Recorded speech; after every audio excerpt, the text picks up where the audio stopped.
नमस्कार, आप देख रहे हैं मैनपुरी सिटी न्यूज और मैं हूं आपके साथ अनुष्का। रुक कर लेते हैं आज की कुछ अहम खबरों की ओर।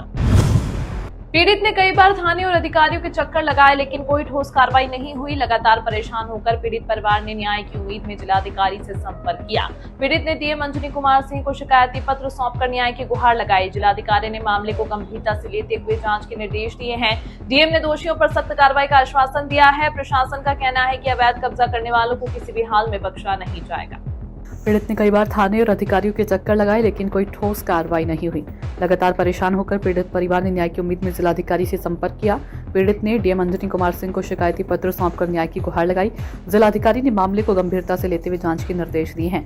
डीएम ने दोषियों पर सख्त कार्रवाई का दिया आश्वासन। प्रशासन का कहना है कि अवैध कब्जा करने वालों को किसी भी हाल में बख्शा नहीं जाएगा। इस पर प्रशांत ने मुस्कुराते हुए कहा, भैया मजा आ रहा है। बस में मौजूद खिलाड़ियों के बीच खुशी का माहौल देखने को मिला। इस दौरान भारतीय बल्लेबाज रिंकू सिंह भी बस में नजर आए। प्रशांत वीर की इस उपलब्धि से उत्तर प्रदेश के क्रिकेट प्रेमियों में उत्साह है। आईपीएल में इतनी बड़ी रकम मिलना उनके करियर की बड़ी उपलब्धि मानी जा रही है। अब सभी की नजरें आईपीएल में प्रशांत वीर के प्रदर्शन पर टिकी है। इस पर प्रशांत ने मुस्कुराते हुए कहा, भैया मजा आ रहा है। बस में मौजूद खिलाड़ियों के बीच खुशी का माहौल देखने को मिला। इस दौरान भारतीय बल्लेबाज रिंकू सिंह भी बस में नजर आए। प्रशांत वीर की इस उपलब्धि से उत्तर प्रदेश के क्रिकेट प्रेमियों में उत्साह है। आईपीएल में इतनी बड़ी रकम मिलना उनके करियर की बड़ी उपलब्धि मानी जा रही है। अब सभी की नजरें आईपीएल में प्रशांत वीर के प्रदर्शन पर टिकी हैं। तो बहुत खुशी की बात है कि वो सीएसके में 14.2 लाख में बिके हैं। तो वो हमेशा से हमारे साथ खेले हैं, भैया के साथ भी खेले हैं। सब शुरू से मेहनती लड़का था वो। हम सभी लोगों के साथ में खेले हुए हैं। जो जब वो मैनपुरी हॉस्टल में थे तभी से लग रहा था कि ये बंदा कुछ ना कुछ आगे अच्छा करेगा। बिल्कुल करेगा, ऐसा लग ही रहता है क्योंकि सुबह दोपहर शाम लगा रहता था वो बैटिंग करने में, अपनी बॉलिंग करने में। मेहनती लड़का था, फिटनेस पे बहुत ध्यान देता था। मुझे बहुत ही खुशी है, मैं उसका बहुत अच्छा दोस्त हूँ। मेरी कल उससे बात भी हुई थी प्रशांत वीर से, तो यही मैंने उससे बोला था बधाई हो भाई। तो कहता है भाई धन्यवाद। बस यही कहना चाहता हूँ, मेरे को बहुत खुशी। क्या प्रशांत वीर की तरह अपना भी कैरियर आगे रहेगा? अच्छा, बिल्कुल, मैं तो यही चाहता हूँ कि मेरा भी। अभी कहाँ खेल रहे हो? मैं नोएडा में खेल रहा हूँ अभी। अस्पताल में साफ सफाई और इलाज की गुणवत्ता पर विशेष ध्यान दिया जा रहा है। मैनपुरी सिटी न्यूज की टीम ने मुख्य चिकित्सा अधिकारी से खास बातचीत की। सीएमओ ने बताया कि मरीजों की सुविधा उनकी पहली प्राथमिकता है। उन्होंने कहा कि किसी भी मरीज को यदि कोई परेशानी हो तो सीधे उनसे संपर्क करें। बिना बताए समस्याओं का समाधान संभव नहीं हो पाता। सीएमओ ने भरोसा दिलाया कि शिकायत मिलने पर तुरंत कार्रवाई की जाएगी। अस्पताल में साफ सफाई और इलाज की गुणवत्ता पर विशेष ध्यान दिया जा रहा है। मैनपुरी सिटी न्यूज की टीम ने मुख्य चिकित्सा अधिकारी से खास बातचीत की। सीएमओ ने बताया कि मरीजों की सुविधा उनकी पहली प्राथमिकता है। उन्होंने कहा कि किसी भी मरीज को यदि कोई परेशानी हो तो सीधे उनसे संपर्क करें। बिना बताए समस्याओं का समाधान संभव नहीं हो पाता। सीएमओ ने भरोसा दिलाया कि शिकायत मिलने पर तुरंत कार्रवाई की जाएगी। साफ सफाई में पहले से बेहतर हुआ है और हमारे कर्मचारी ज़्यादातर सही अच्छा काम कर रहे हैं। ज़रूरत पड़ने पर उनको निर्देश भी दिए जाते हैं और सुधार की संभावना और तलाशी जाती है।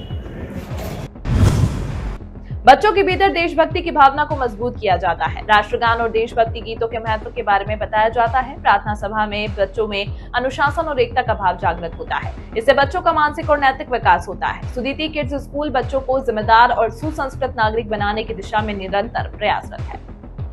बच्चों के भीतर देशभक्ति की भावना को मजबूत किया जाता है। राष्ट्रगान और देशभक्ति गीतों के महत्व के बारे में बताया जाता है। प्रार्थना सभा से बच्चों में अनुशासन और एकता का भाव जागृत होता है। इससे बच्चों का मानसिक और नैतिक विकास होता है। सुदीति किड्स स्कूल बच्चों को जिम्मेदार और सुसंस्कृत नागरिक बनाने की दिशा में निरंतर प्रयासरत है।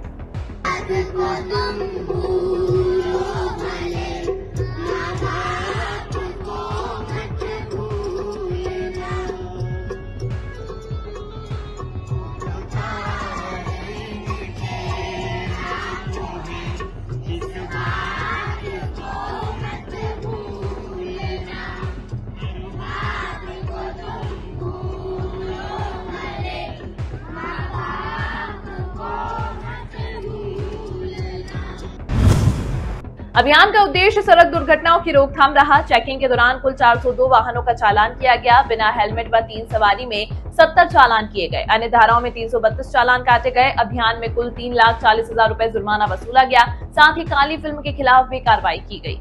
अभियान का उद्देश्य सड़क दुर्घटनाओं की रोकथाम रहा। चेकिंग के दौरान कुल 402 वाहनों का चालान किया गया। बिना हेलमेट व 3 सवारी में 70 चालान किए गए।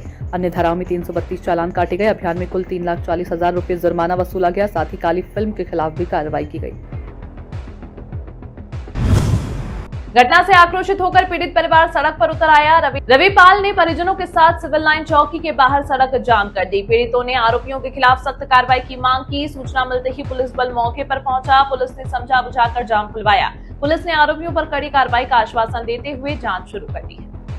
घटना से आक्रोशित होकर पीड़ित परिवार सड़क पर उतर आया। रविपाल ने परिजनों के साथ सिविल लाइन चौकी के बाहर सड़क जाम कर दी। पीड़ितों ने आरोपियों के खिलाफ सख्त कार्रवाई की मांग की है। सूचना मिलते ही पुलिस बल मौके पर पहुंचा। पुलिस ने समझा बुझाकर जाम खुलवाया। पुलिस ने आरोपियों पर कड़ी कार्रवाई का आश्वासन देते हुए जांच शुरू कर दी है। मैं तहरीर दे के आया, मैंने कहा सर किसको कोतवाल साहब को दिया है। नाम है आपका? मेरा नाम जयपाल सिंह बघेल है।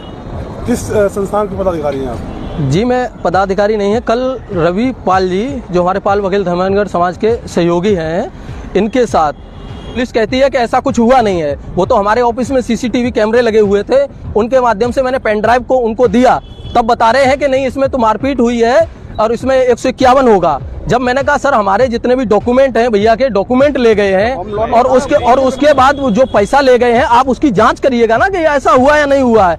अपराधी खुले घूम रहे हैं, दोबारा फिर रात को धमकियां दे रहे हैं। बात को लेकर मारपीट की वजह क्या है? वजह ये है हमारे रविपाल जी ने एक यहाँ प्रॉपर्टी खरीदी हुई है सिकंदरपुर में, तो सिकंदरपुर में एक मोमडन समाज की प्रॉपर्टी है, उसको खरीदा हुआ है। उसी समाज में उसी गाटा संख्या में दूसरे की प्रॉपर्टी खरीदी है।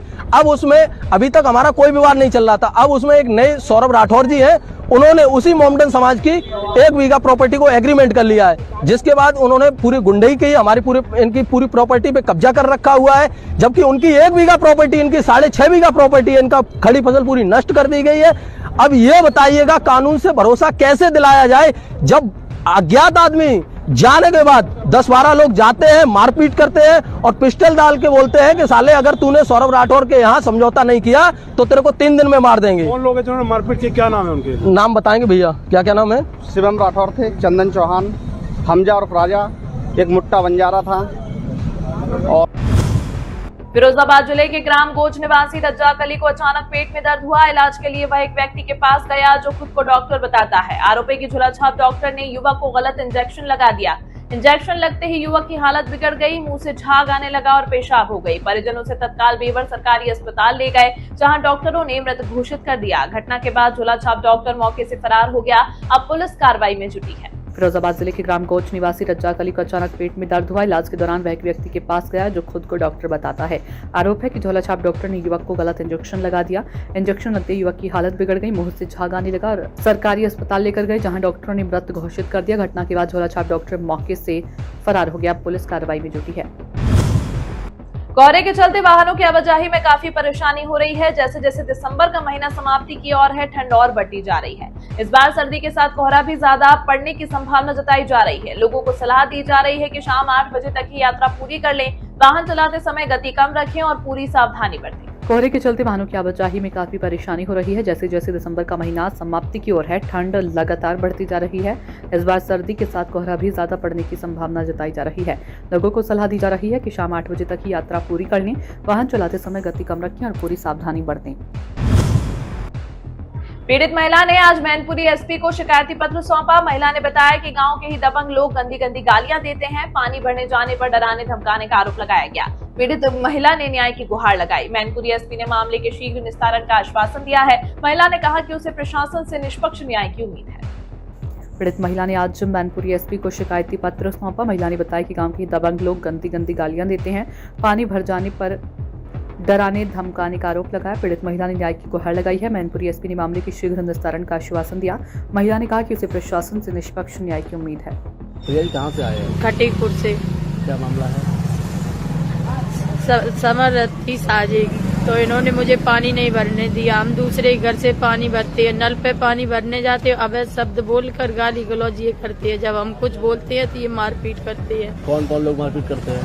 किशन चंद है, उसकी बीवी है और गंगा देवी अवैध शब्द बोलती है, कहती है तू ऐसा करती वैसा करती है। और उनके लड़के हैंगे आकाश, वो भी कहते हैं पागल।